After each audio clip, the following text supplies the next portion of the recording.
Hello बच्चों, सभी को गुड मॉर्निंग।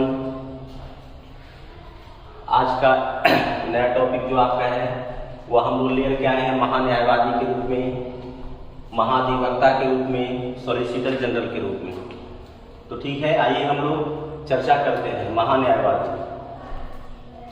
तो देखिए, आपका संविधान के अनुच्छेद के अंतर्गत जो आपका है ये बताया गया है कि भारत की महान्यायवादी की नियुक्ति जो आपका है वह राष्ट्रपति करेगा। भारत के महान्यायवादी की नियुक्ति जो करेगा वह कौन करता है? वह राष्ट्रपति करता है। ठीक है। दूसरा बात, महान्यायवादी जो होता है वह केंद्र सरकार को कानून संबंधी परामर्श देने के लिए इनकी नियुक्ति की जाती है। महान्यायवादी को नियुक्ति किस लिए की जाती है? तो महान्यायवादी की नियुक्ति जो आपका है केंद्र सरकार को कानून संबंधी परामर्श देने के लिए इनकी नियुक्ति की जाती है। ठीक है। एग्जाम में बहुत इंपॉर्टेंट क्वेश्चन पूछता है कि देश का प्रथम विधि अधिकारी जो आपका होता है वह कौन होता है? तो देश का प्रथम विधि अधिकारी अटॉर्नी जनरल महान्यायवादी होते हैं। ठीक है। फिर नेक्स्ट पॉइंट है कि महान्यायवादी जो आपका है न ही संसद का सदस्य होता है और न ही मंत्रिमंडल का सदस्य होता है, लेकिन महान्यायवादी इन सभी के बैठक में आपका है कि वह भाग लेते हैं, लेकिन जब मत देने की बात आए तो वह मत का प्रयोग नहीं करता है। ठीक है। यह संविधान के अनुच्छेद 88 में वर्णित है। कहने का मतलब ये चीज है कि भारत का महान्यायवादी ना ही तो संसद का सदस्य होता है ना ही मंत्रिमंडल का सदस्य होता है, लेकिन संसद की कार्यवाही में आपका है कि वह भाग लेता है, लेकिन मत देने की बात जो आपका है वह बात अधिकार उसको नहीं है। यह संविधान के अनुच्छेद 88 के अंतर्गत नहीं है। आगे हम चर्चा करेंगे इनका वेतन जो आपका है निर्धारण कौन करता है?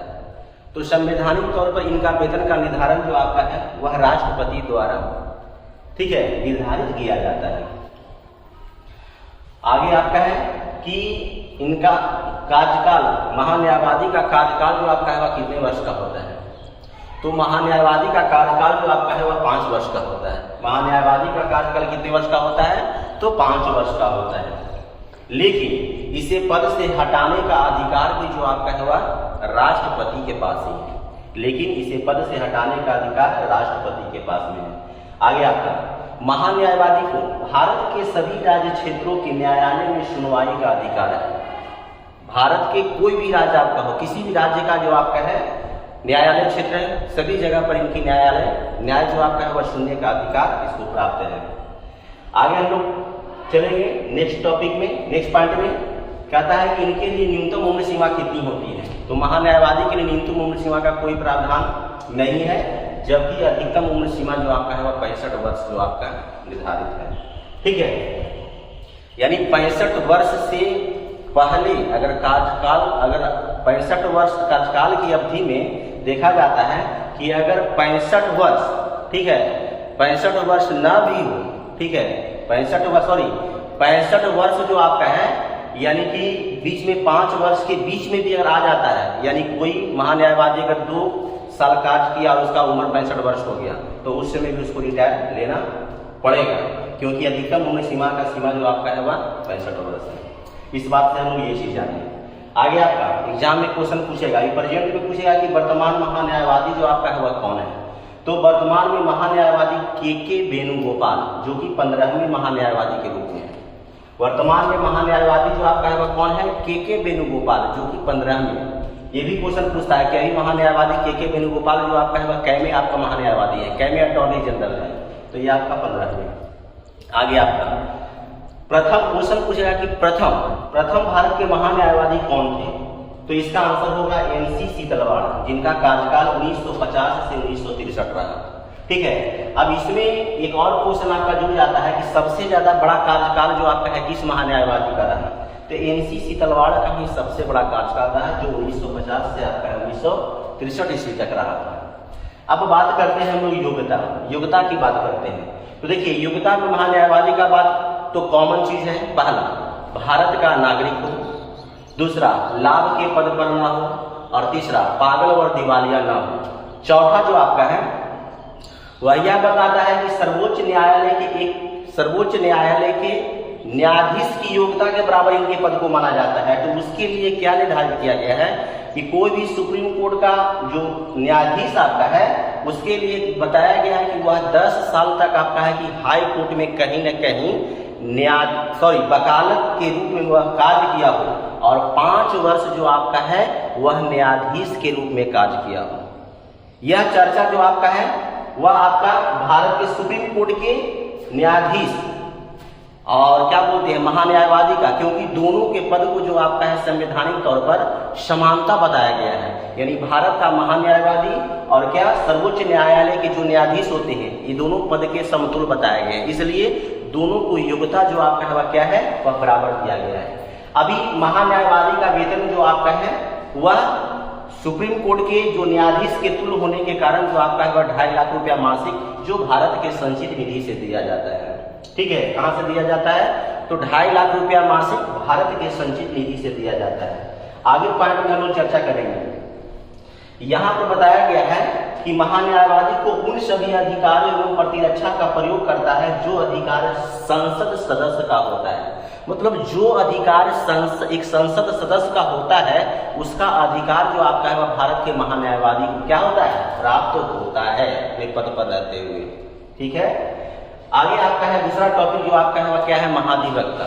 ठीक है, महाधिवक्ता को इंग्लिश से बोलते हैं एडवोकेट जनरल। लेकिन ये सारा चीज जो आपका है वह केंद्र स्तरीय। अगर आपको क्वेश्चन पूछेगा कि राज्य में प्रथम विधि अधिकारी कौन होता है तो राज्य का प्रथम विधि अधिकारी जो आपका एडवोकेट जनरल होता है। लेकिन अगर क्वेश्चन पूछेगा कि केंद्र में प्रथम विधि अधिकारी कौन होता है तो केंद्र में प्रथम विधि अधिकारी जो आपका होता है वह अटॉर्नी जनरल होता है। ध्यान रखिएगा। संविधान के अनुच्छेद 165 के अंतर्गत आपका बताया गया है कि राज्य में महाधिवक्ता की नियुक्ति जो आपका है वह राज्यपाल के द्वारा किया जाएगा। अब यहाँ पर वहां जो आपका था महान्यायवादी की नियुक्ति कौन किया था राष्ट्रपति, लेकिन यहाँ पर महाधिवक्ता का जो नियुक्ति करेगा वह कौन करेगा वह राज्यपाल करता है। क्लियर। आगे यह राज्य का सर्वोच्च विधि अधिकारी था।